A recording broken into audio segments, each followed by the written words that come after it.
Në anën tjetër, për shkak të këtij dialogu, po tolerohen edhe qeveritarët e korruptuar të Kosovës të prirë nga kryeministri Thaçi.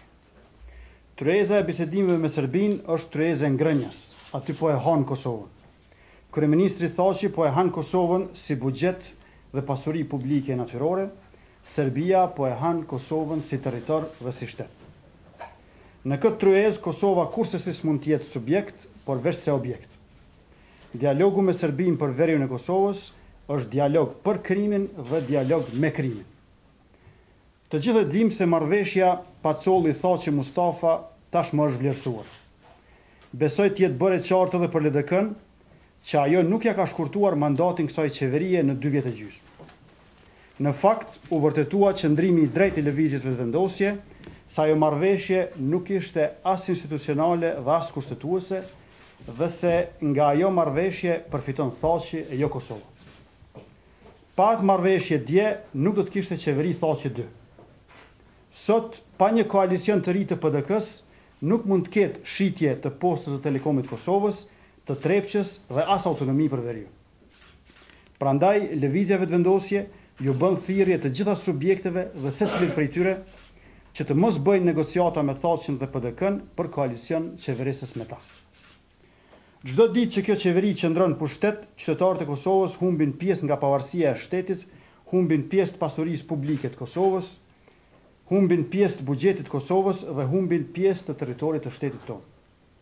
Çdo orë që kjo qeveri qëndron në pushtet, qytetarët humbin gjasat që një ditë Kosova të bëhet shtet normal, sovran dhe i zhvilluar ekonomikisht.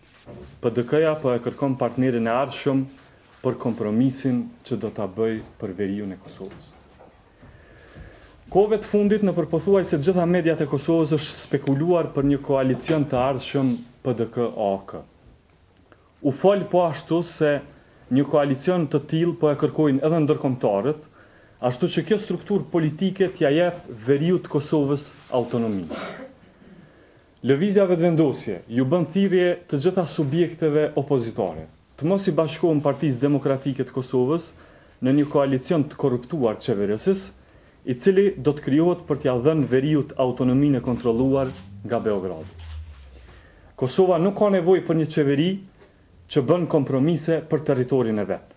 Republika e Kosovës ka nevojë për një bashkim të fuqishëm opozitar dhe mbar shoqëror deri në shfuqizimin e mandatit të kësaj qeverie aktuale dhe jo t'i ndihmojë asaj në qëllimet dhe projektet e saj të dëmshme. Kushdo që i bashkohet një qeveri të tillë, duhet ta di se po i bashkohet për 3 gjëra. Për të bërë pazare për veriun, për ta shitur Trepçën dhe për ta shitur PTK-n.